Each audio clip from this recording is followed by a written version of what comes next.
Today's show focuses on our local mayoral election, our Democratic candidates for president, and the power of thought.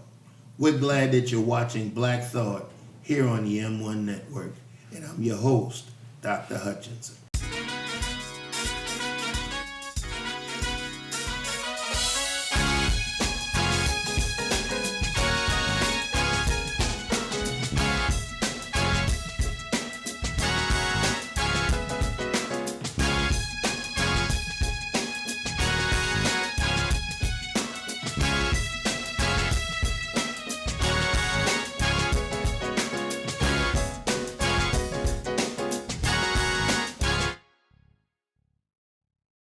Greetings, greetings, greetings. You are watching Black Thought on the M1 Network, and I'm your host, Dr. Hutchinson. First of all, thank you for watching us. We're emanating out of Memphis, Tennessee. We are glad to be before you in this way. We're glad for your support. Many of you have watched us across the years. Many of you have sent us messages, and we are appreciative of you. I'm going to just do something real brief to hopefully pique your interest and make you think. First of all, we are at the beginning of a presidential season and in the midst of a mayoral season here in Memphis. In Memphis, we have, depending on the source you use, anywhere from 13 to 15 people running for mayor. Now let me say this as kindly as I can summon at this moment in time. Most of y'all need to sit down.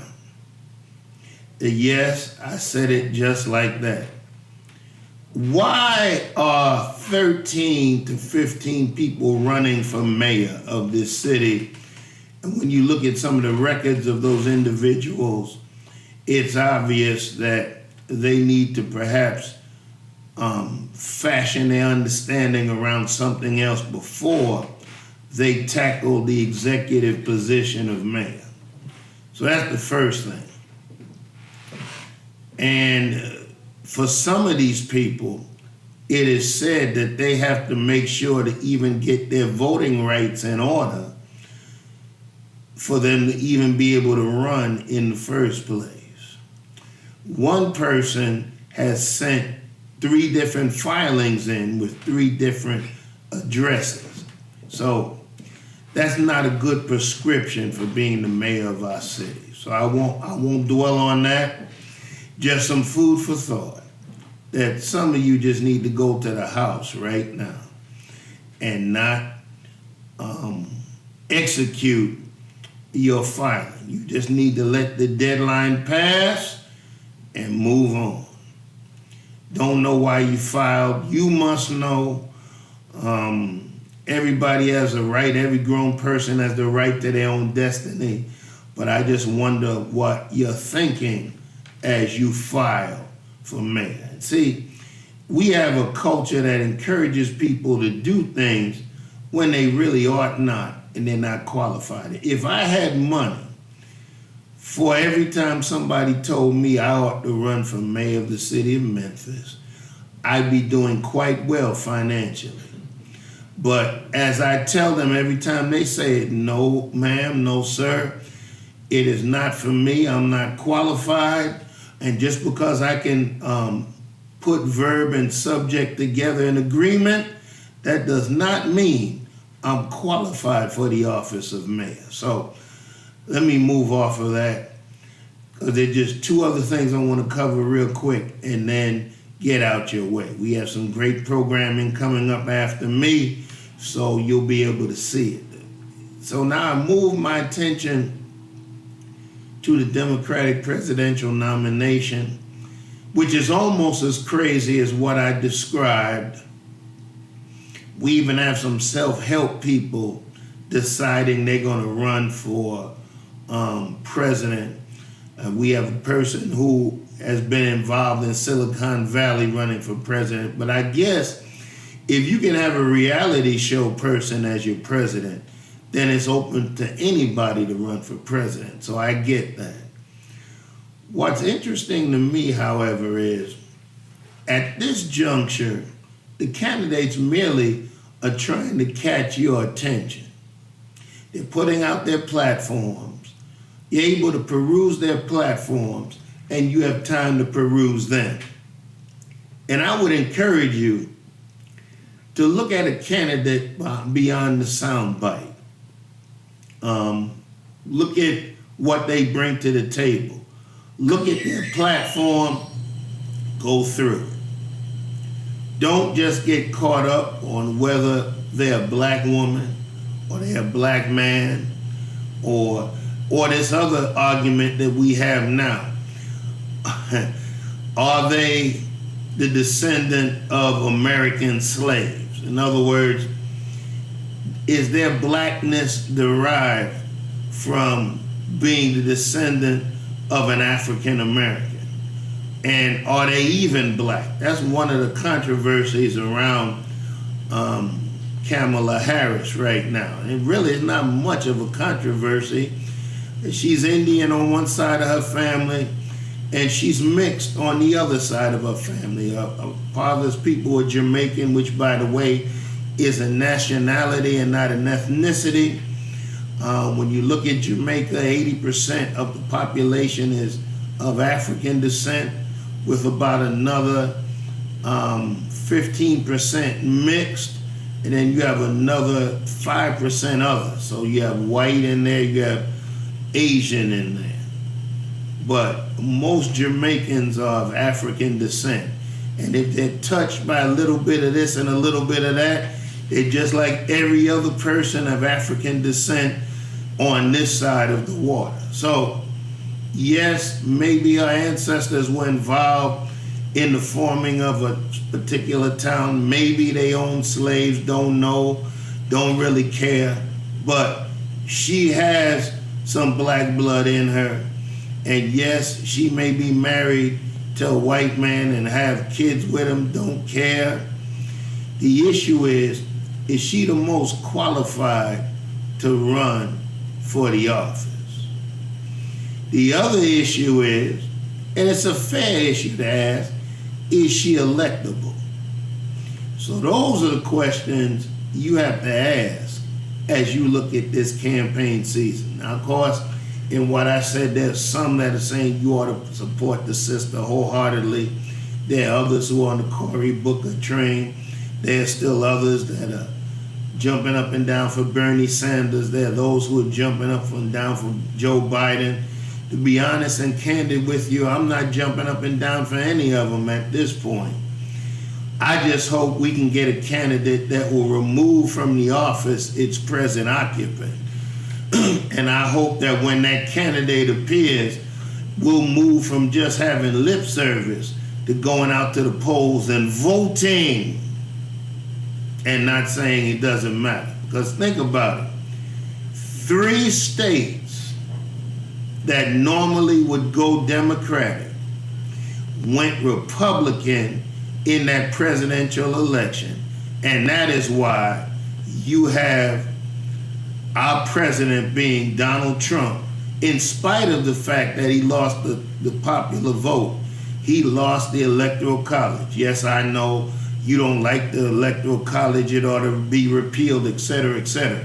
But until that day, it's the reality of the land. And so if you live in Pennsylvania, if you live in Michigan, if you live in Wisconsin, y'all need to be planning right now. Ohio, places like that. You need to be planning right now as to what you're going to do to ensure that we don't have the same president. If you have issues with him, now's your time to start planning so that come November of 2020, we'll have a different result. You ought to start planning. Just saying.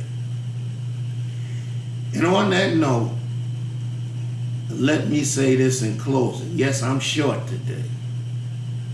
Let me say this in closing. Words are symbols of thought. So if I say, I drive a car, you have an idea of what a car looks like. But then I may need some words to modify that word car. If I say a Chrysler car, then you have an idea of what a Chrysler is. You may say a Ford car, you have an idea of what that is. Then if I say a blue Ford car, it might get more specific. Then if I say a blue Ford Edge, you know it's a SUV and you know it's blue. So you see how those symbols, when put together in a proper way, gives you thought, enables you to see a mental picture. So we have to be real careful on how we use words to promote thought. Because we have championed words to the point where we have created a lot of negative thought. And we have anchored in our minds a lot of negative thinking. There was a time in which, and I was engaged in conversation this past weekend with some persons, there was a time in which we were actually poorer as a people than we are now. But our mindset was a lot different. Don't believe me? Look at some of the sitcoms, some of the shows, some of the programming from the 70s, some of the movies, and look at what we see now. Let me even take it a step further. Look at hip hop from the 70s, from the 80s, and then look at what it looks like now, what they talk about now, what they share or what it shares now. Still don't get it? When Nelson Mandela did his first tour of the United States after getting out of prison, he had a big rally on 125th Street in Harlem. I was present. During this rally, they had a musical guest, Public Enemy, a hip-hop group. They did Fight the Power, and the crowd got excited. Now let me ask this question. If Nelson Mandela was still alive, and he showed up either on 125th Street or here in Memphis like he did a few years ago, which hip-hop group would you get, or any MC would you get to be the opening act for him? Let's take Kendrick Lamar off the table. I know some of y'all will say him.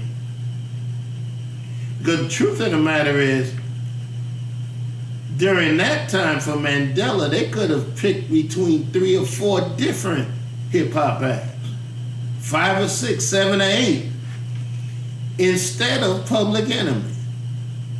And it would have been just as well. It's just that they were the best known in what they do at the time. That's to show you how times have shifted, how times have changed. So we get caught up in style over substance. So even though I think it was a very important discussion, and it was important in what Ms. Harris did in questioning and challenging Joe Biden, I think that was crucial. It was still more style over substance. So the critical thing is, what are the platforms of all of these persons? Is Joe Biden too old to be president?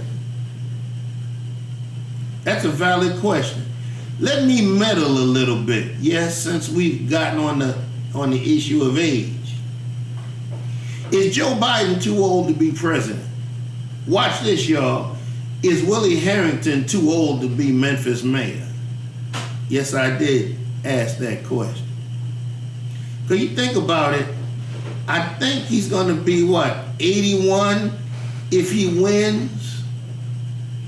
And then if he lasts through the term, he's going to be 85? So is he too old? See, these are the things you have to ask, even as you wrestle with some of the complexities of this campaign season. You got to ask, are their platforms practical? How will their platforms affect you? And I'm going to say something radical for you all. And for those who are here in Memphis, be clear.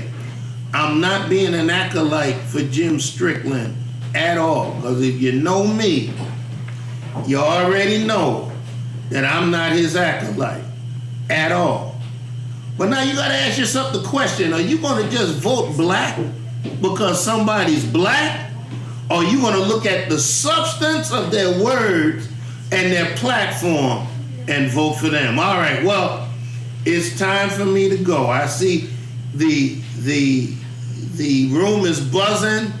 I'm here. There are others that are ready to do their shows. They're telling me I'm taking up space. They're telling me stop with all that ranting, just move out the way so we can handle our business. So guess what? I'm gonna leave. But I want y'all to think about what I said. So it's time for me to go, and as I go, brother, man, sister, woman, young boy, young girl, put your mind in gear and put your thinking cap on. Peace.